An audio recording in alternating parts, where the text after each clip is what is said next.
So hello and good morning. My name is Steve Pugh and I do various different kind of live streams and podcasts and stuff on the internet. Admittedly, I haven't done one for a while. I've been going through like a period of change and a lot of different stuff with the business. And what I wanted to do and what I do now, we're also doing it live on TikTok. So hi to anyone that kind of joins, that's a new kind of thing, is basically I have a startup called the Roadmap MBA, and our mission is to make business education accessible to 5 billion people worldwide.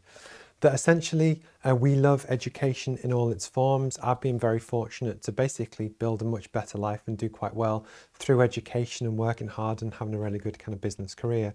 But the truth is actually those skills are really hard to learn. So what we do and what I did, which is really important. So I created a startup called Roadmap MBA, and what we do is that we give free business education content to anyone around the world. So basically, and just to explain, I have two different cameras now. So I have TikTok, hello, and then also the live stream, which goes out on LinkedIn and Instagram and YouTube and Facebook and lots of other places. So if you see me looking between two cameras, that's why I just wanted to explain. But basically, I believe that you can genuinely help change people's lives with access to education. You can help people build better businesses, more successful careers. But actually the skills to do that are really, really difficult to learn. And also they're traditionally held behind really expensive paywalls, that if you want to go to business school in the UK, you're looking at £20,000 up to £90,000. In the US, it's up to £200,000 to go to one of the top kind of business schools. But the truth is, for 99% of people, I don't think that's particularly relevant. I think actually most people want to know the skills to learn for their side hustle, for their business, whatever. But actually the barriers put off a lot of people. And for me, that really hurts regular people who can't afford to drop 10, 20 grand on a business education when you've got bills to pay, children to feed and everything else. So what we did was create the Roadmap MBA, where basically anyone from anywhere anyone from anywhere in the world can learn completely for free. Go onto roadmapmba.com, basically create an account, and you can access all of the great information both in the book and videos and tutorials completely for free. There's no kind of catch or anything.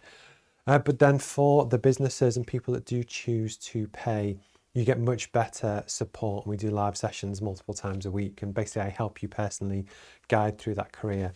But this is actually my first live stream back in a while. I'll explain why in a second. But actually, if you say hello in the comments, it should pop up on my screen. And we, again, broadcast to LinkedIn, both my personal and the company page, Facebook, Twitter, Twitch, YouTube, and lots of other kind of places as well. Plus TikTok is our new one and that kind of thing as well. And basically what we do is that we share educational and careers and business related content, but in a way that's very practical to actually help you move forward, help you with those skills to help you kind of make your own next step. And then likewise, yes, if you want to learn more, you can go onto roadmapmba.com and kind of do that. But actually it's cool if you kind of don't want to. So today's topic, what I wanted to talk about is basically five business, or five of, there are more, but basically 5 of the business mistakes that I've made this year.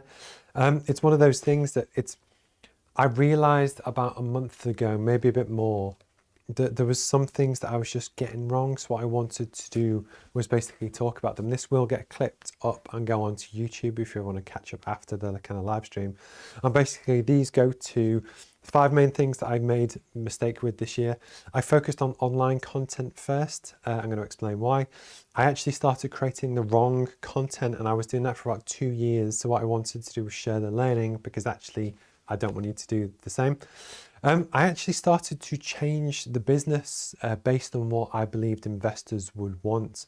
What we wanted to do, I applied to something called Y Combinator, which is the world's biggest startup accelerator. But actually in that process, some of the stuff that I started to build in was to build the thing which was a more investable entity, but not necessarily the best business with the community mission and the social purpose at heart. So I'm going to talk about that for a little bit. Because I bootstrapped the business, basically what that means is that I didn't seek outside investment. I basically worked really hard to raise the money to basically do a job or multiple jobs, get paid, use that to pay for all of this stuff, and then work my way that way. But actually, truth be told, I did spend too much time doing stuff for other people, and actually I've kind of learned that lesson, which I'm going to share about as well. And then actually I'm going to talk about how I spent too much time doing brand building stuff. So whenever you launch a new business, there's 2 different sides to it. One is what you call long-term brand building, which is how you want people to change, excuse me, what they think about you, what they think about your brand, what your mission is, your purpose, that kind of thing. And you compare that with short-term sales activation. I'm going to talk about that and why I got it wrong. But then likewise, I'm also going to flip it as well. So I've also prepared 5 things that I did quite well this year. And just to summarize now, in case you want to kind of skip forward, I really got to hone in and understand our competitive position, but also our mission and why that's important. And actually, that is a really important thing for us. I've actually been spending a lot of time building our charitable partnerships. So basically, we work with a lot of different people around the world and charities that we haven't gone public with yet. But I'm really excited about that. But actually, it takes a lot of work, but actually, I'm really excited. I've spent a lot of time speaking to customers, so actually reaching out to people, getting feedback and also ideas for the future is mega valuable. So we've done that one. And then likewise, delivering value and purely the fact that I kind of didn't give up. If this sounds like interesting, please kind of join us for the live stream for the next kind of half an hour or not.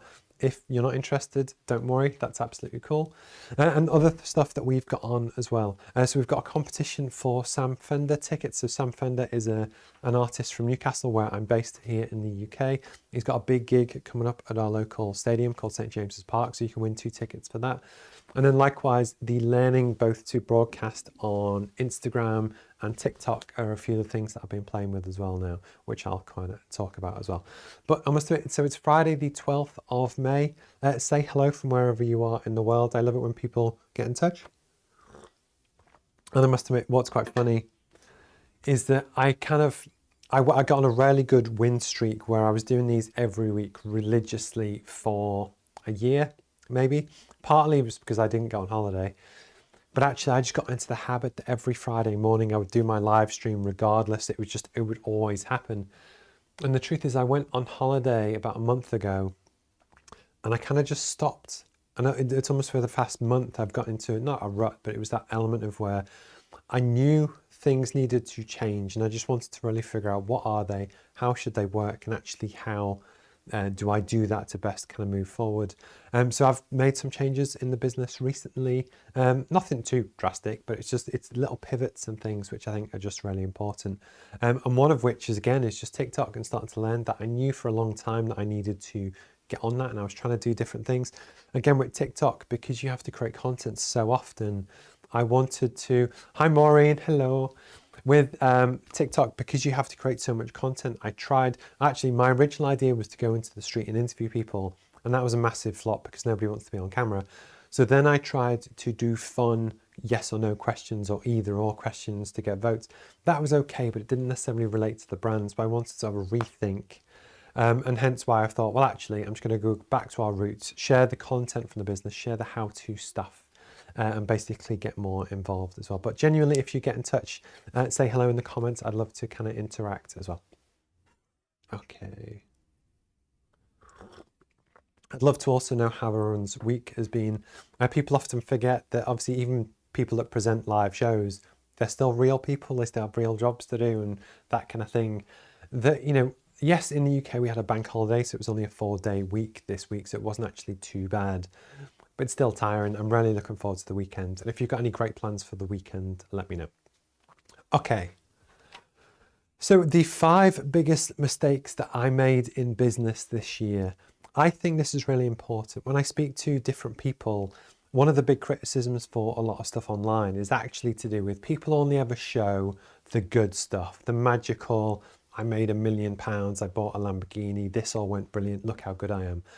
But the truth is, for most people, 99% of people, they don't live like that. And I know people are starting to get turned off from social media because actually they don't trust and they don't believe that content. And most of it's bullshit anyway, so I kind of get that. So I wanted to kind of flip it on its head and almost share the thinking on some of the stuff that I've been doing, just to kind of be honest about my journey and some of the stuff that we've done. And actually just go through some different topics that you might find interesting, you might not, but maybe. The first biggest mistake that I actually made this year, but to be honest, this past 3 years. So I started to work for myself in 2019 as a management consultant. So people hire me to do stuff. So basically companies like Maureen will very kindly hire me and I go in to either help run their company, or do their marketing or support a particular project, but people hire me to go in and do stuff. I'm basically a management consultant, so like a freelancer, but to do management level stuff. That's what people kind of hire me to do. As we all know, in 2020, right at the start, COVID hit. So basically people stopped seeing anyone because of COVID, and we were locked in our houses, that kind of thing. So what I started to do at that point was start to learn how to live stream and almost build an online business. So I do podcasts and live streams and that kind of thing. But as the world started to open up again in 2021, 2022, the mistake that I made, which I now kind of realize, is that I kind of stayed online. So in theory on LinkedIn, I have 20,000 followers.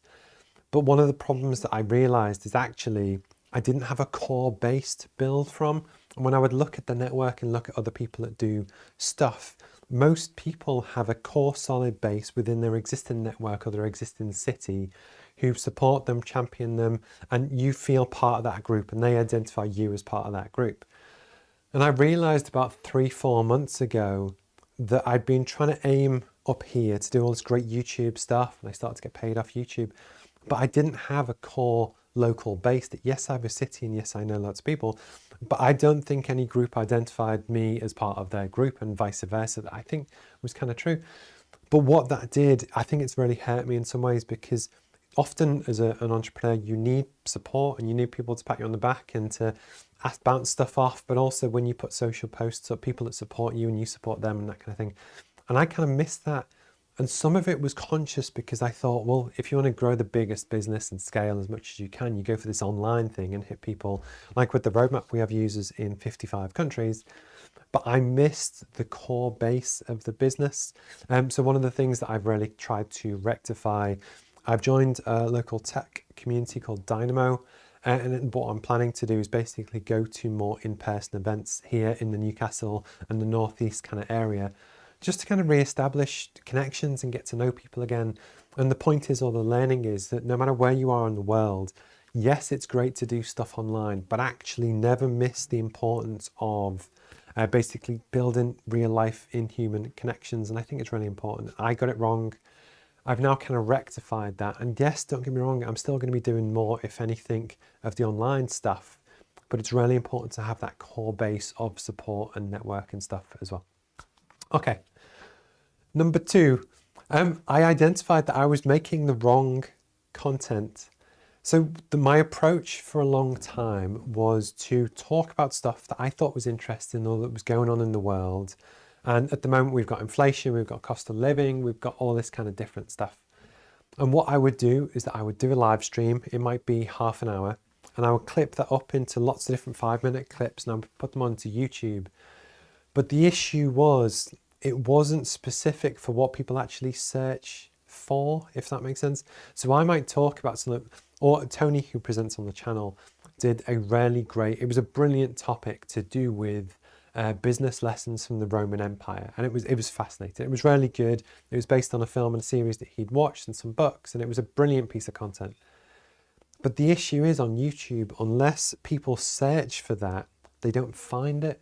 So not only did we put a lot more focus into our YouTube SEO to the job titles, but the truth is I was just creating the wrong stuff. That there's also something called Dunbar's number, if you've ever heard of this. So Dunbar's number is, traditionally as humans, we often lived in tribes. So basically you would live in a village of up to 150 people. And basically as the village or the tribe got bigger than that point, it got to the point where you didn't know everyone in the village, and it would start to split off. And this is true with businesses, that if you ever have a business which is more than 150 people, often that's the point where you want to go into different divisions and different management structures and that kind of thing. But the reason why this is important is that I use YouTube every day, and I follow probably 200 plus creators, channels, different people on YouTube, stuff that I'm really interested in. So you've got digital photography stuff, you've got video stuff, you've got business stuff. I play basketball, so I follow a lot of basketball stuff. But the one thing that I learned about the internet and the algorithms is that basically, unless you're in someone's top 5 topics, or of the 300 people that I follow and subscribe to on YouTube, it only shows you, the algorithm, what you've kind of watched or been interested in the past like 5 to 10 days. And the issue is there's lots of brilliant creators out there that might do stuff on photography or cameras or video, which I love that stuff. But because the NBA playoffs are on and I've been watching more NBA stuff, I just wasn't seeing the other content. The reason why I wanted to share this is because I think the roadmap and what we fell into was people still subscribed, but we weren't in anyone's core routine of regular content and useful stuff. That people don't search for a lot of the stuff I was making videos on, but also we weren't part of people's routine enough that they would regularly watch the content. So we would just drop out of people's algorithm. And it was because of this, I kind of learned my lesson, so that moving forward, for one, I'll be sharing a lot more of the content that we do on the course. But actually on YouTube, people often search for, or TikTok, how to write a business plan, how to manage a team, how to sell to customers, how to do stuff. But people want how-to videos. So my job as a creator now is to create the content people actually look for and try and change to get more into people's routines and regular, I guess, network and, yeah, I guess routine for learning and personal development.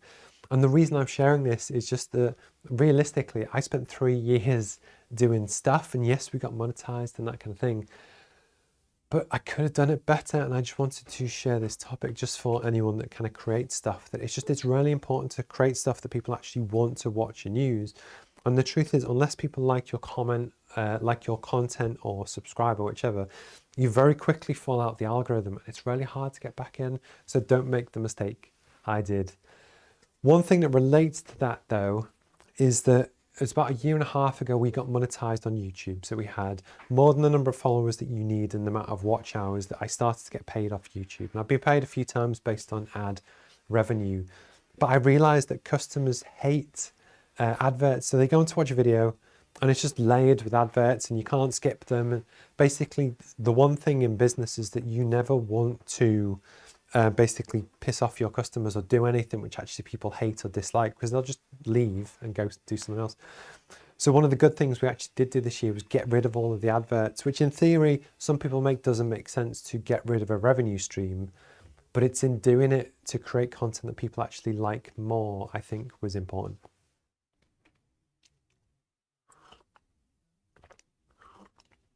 Okay.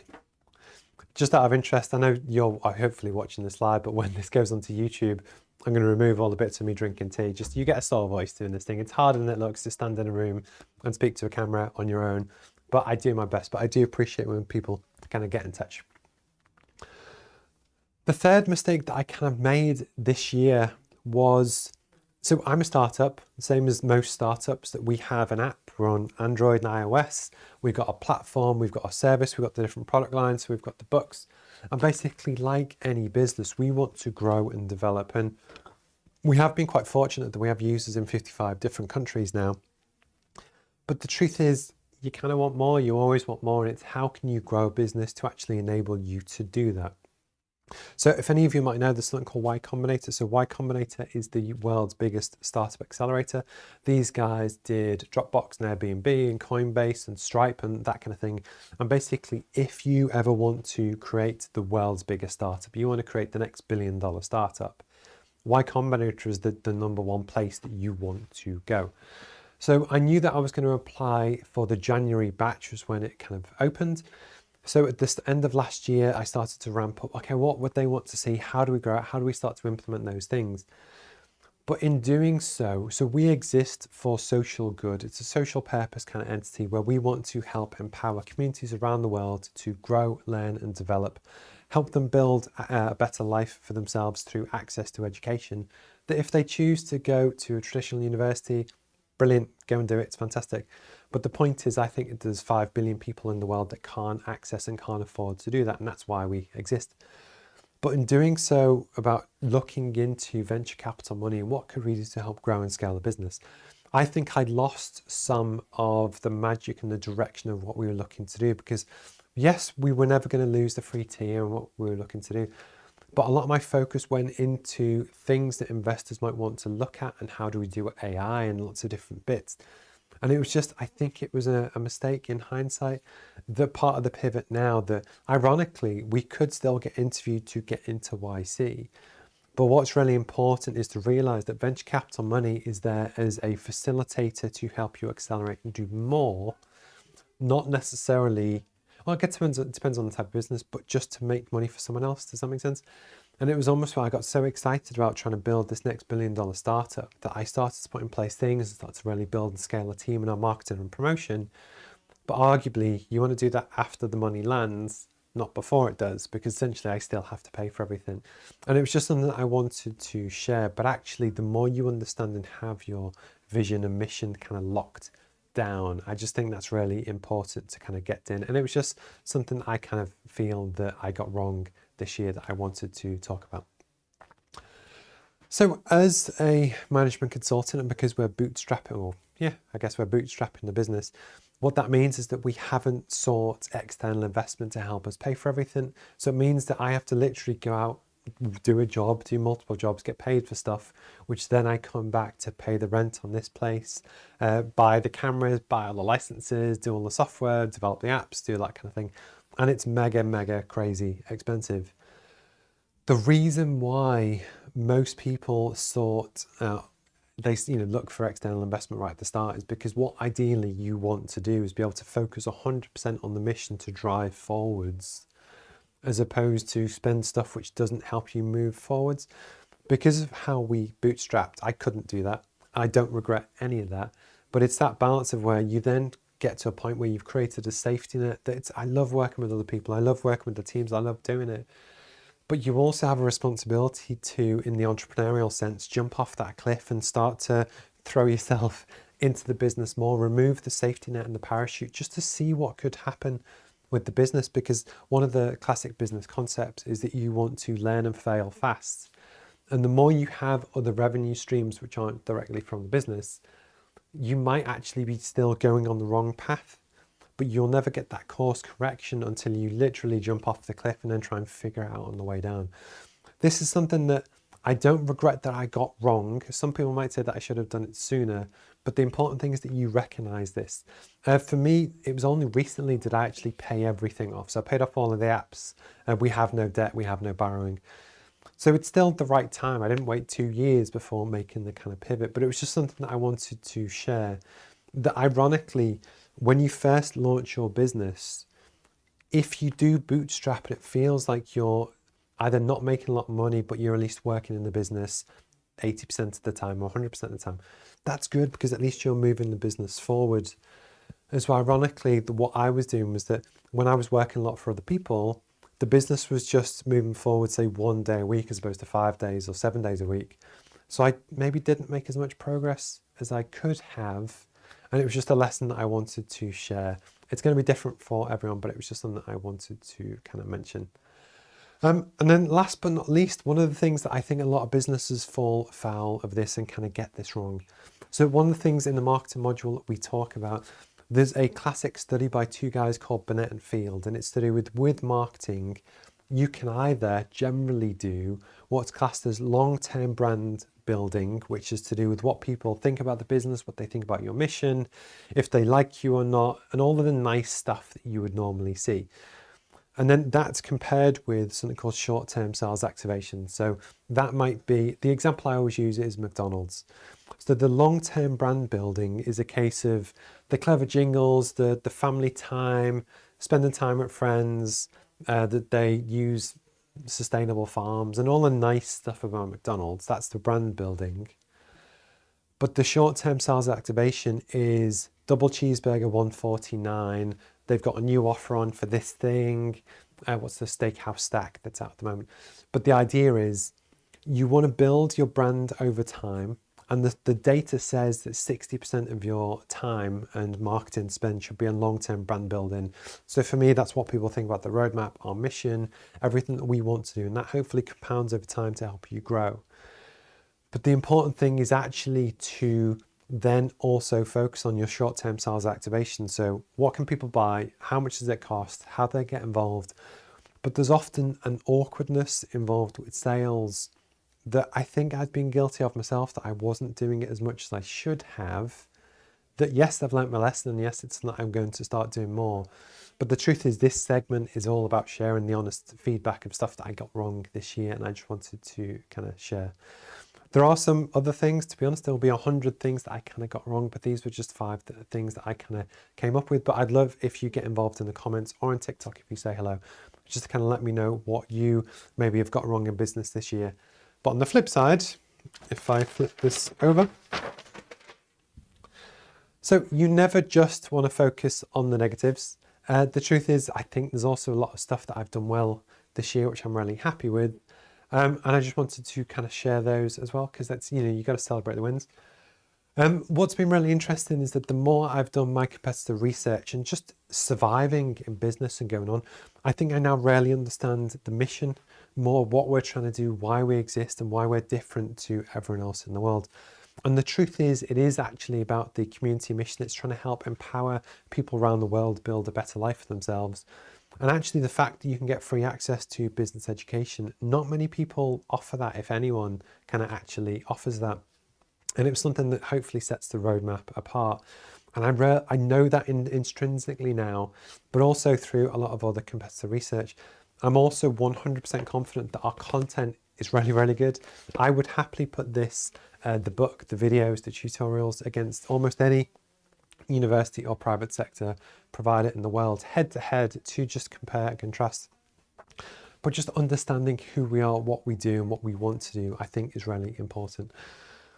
We've actually been, well, I say we, it's me. I'm a single person founder business, so it is just me, but I always use the royal we. I've spent a lot of time building and reaching out to people on charitable partnerships. So as a solo founder with a mission and what we're trying to do, I know that I can't outcompete big universities that literally have spends of tens of millions of pounds on their marketing. The biggest ed tech company in the world is called 2u.com. They do 2 billion in revenue. They lose hundreds of millions a year, but that doesn't matter. They've got the money to spend somehow, and I can't compete with that. But because of our mission and because of our community mission and what we're looking to do, the one thing that I am really keen on is partnerships with charities and organisations that do good in the world. So in the UK, there's something called Prince's Trust, although they are global. You have others that I won't name just in case they don't want me to. But actually developing links with charities, with organisations that I really like what they do, that help good people, help entrepreneurship, women and girls, people around the world. Basically, they can just have completely free access to everything that we do, because I want to help support, and this is part of the kind of legacy thing of helping to give back.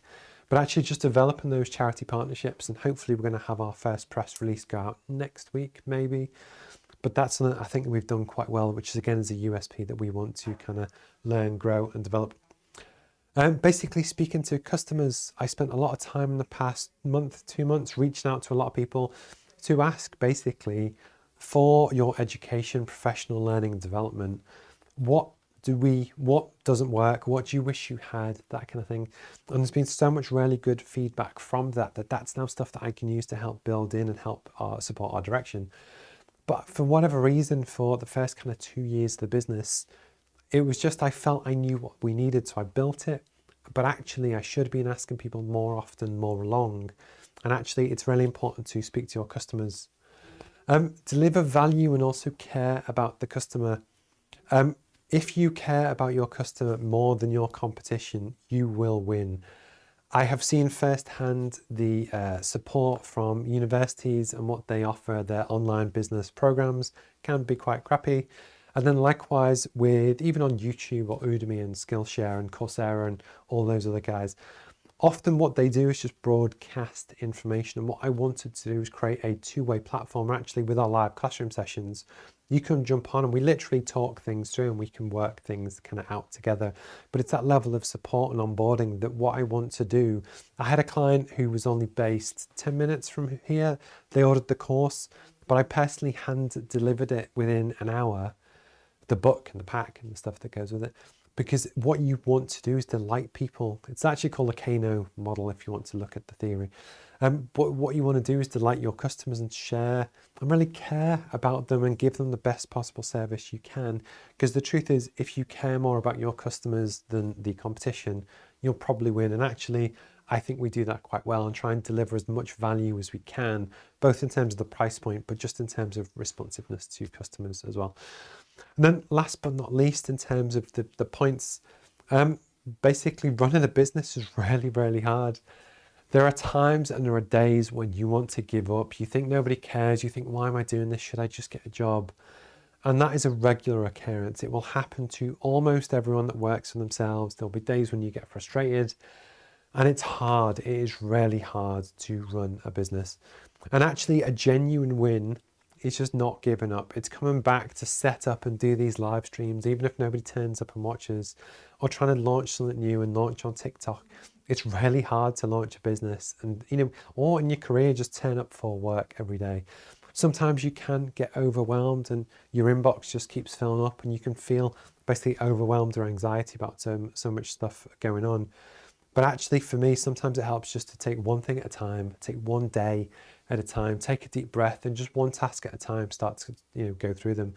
And the truth is, I think it is actually a win, at least for me, just not to have quit. I'm actually quite proud of that, which is quite cool. For me, it's a big thing, but actually, you should celebrate that as well. That if you have a dream or something that you want to do, honestly, go for it. Do your best. That's all you can do. If things fail, it fails. But actually, you should always be proud of yourself, just turning up every day at a time. So at 9:30, I think I'm going to call it quits on that one. This, as I say, was my first live stream back in a while. I wanted to try and get back into the swing of things. We had an issue for a while with trying to broadcast to Instagram, which now hopefully I've solved. We got TikTok now as well. I'm still trying to learn TikTok and figure out how it works. And I know it's a completely different beast to what we do on YouTube and some other stuff as well. But I'm going to try my best, see if it works, see if it doesn't, and then keep kind of learning as well. So have a wonderful rest of your Friday. If you want to learn, grow and develop, check out roadmapmba.com. You can create an account and start learning today completely for free. There's no ads, no catches, there's no sneaky anything. Just go on and kind of check it out. And then also for the Sam Fender tickets as well. Probably if you're based in England, it probably kind of helps. We've started to publicize that as well. So if you follow at Roadmap MBA on any of the socials, so you got TikTok, Twitch, LinkedIn, Twitter, Facebook, Instagram, and probably YouTube. Basically what we're going to do is pick at random at the end of May the winner for that as well. The reason why we like live music and events is that basically we believe that live is better. That includes live streams, live education, live classroom sessions, and we believe that is much better than pre-recorded kind of stuff. So what we want to do as part of the business is do more giveaways with live stuff. It could be football games, rugby games, music, anything. And it's that kind of thing of where, so if you follow the channel, you will hopefully see more competitions and stuff come out in the future. So guys, have a wonderful Friday. Have a wonderful weekend. Thank you for your time. Good luck with anything you've got going on, and I will speak to you soon. All right, cheers guys. Bye-bye.